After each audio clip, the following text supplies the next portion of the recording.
আসসালামু আলাইকুম, আমি শহীদুল ইসলাম সজল আমার টিকটক চ্যানেলের পক্ষ থেকে সবাইকে স্বাগত জানাচ্ছি।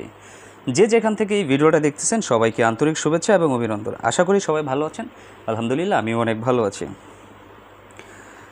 দর্শক, কথা বলতে চাই বাংলাদেশ টিমের পেসারদেরকে নিয়ে, স্পেশালি মোস্তাফিজুর রহমান, তাসকিন আহমেদ, শরীফুল ইসলাম।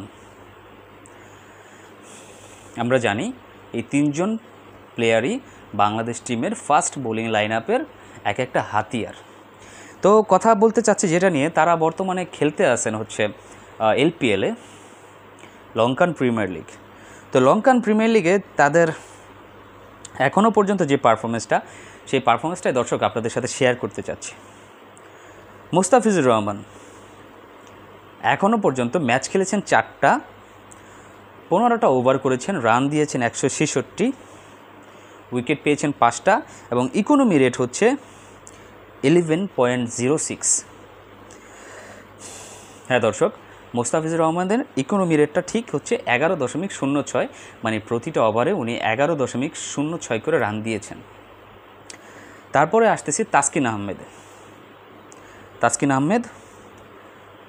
আহমেদ ম্যাচ খেলেছেন 3টি, 11 ওভার করেছেন, 113 রান দিয়েছেন, উইকেট নিয়েছেন 4টি। তার ইকোনমি রেট হচ্ছে 10.27।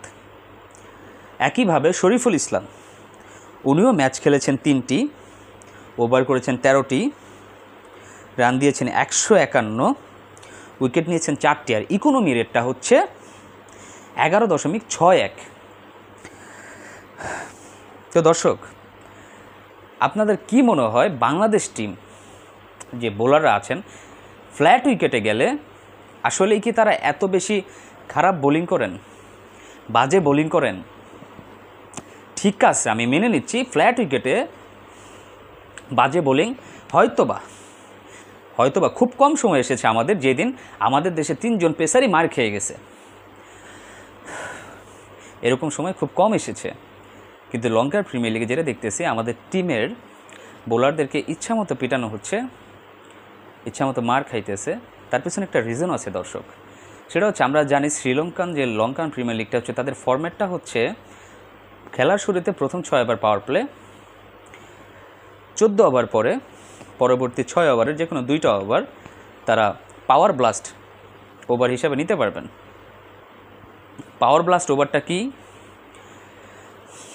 পাওয়ার ব্লাস্ট ওভারটা হচ্ছে আপনার পরবর্তী 2 ওভার 14 থেকে 20-এর মধ্যে, এই 2টা ওভারে 4জন প্লেয়ার আপনার 20 গজের বাইরে থাকবে, মানে পাওয়ার প্লের বাইরে 4জন প্লেয়ার থাকতে পারবে। তখন দর্শক, ওই কন্ডিশনে যদি কোনো বোলার আসেন, তার কি অবস্থা হইতে পারে? আর যদি উইকেটে সেট কোনো ব্যাটসম্যান থাকে, বোলারদের অবস্থা নাজেহাল হবেই স্বাভাবিক।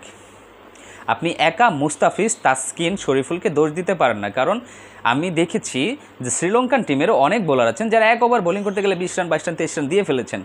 এটা খুবই নর্মাল ব্যাপার শ্রীলঙ্কার প্রিমিয়ার লিগে, কারণ আপনারা দেখেছেন যে শ্রীলঙ্কান উইকেটগুলো কীরকম ফ্ল্যাট হচ্ছে আর কী ধরনের রান হচ্ছে। এটা যদি আপনারা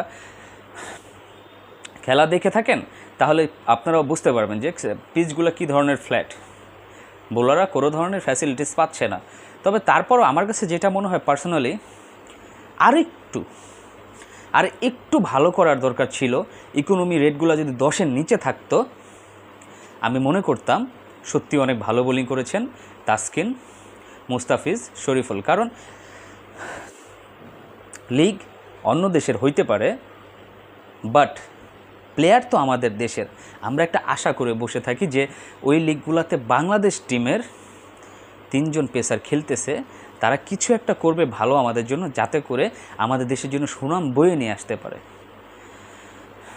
তো দর্শক, আপনাদের কি মনে হয় মুস্তাফিজ, তাসকিন, শরীফুল কি খুবই ভালো বোলিং করেছেন নাকি খুব বাজে বোলিং করেছেন?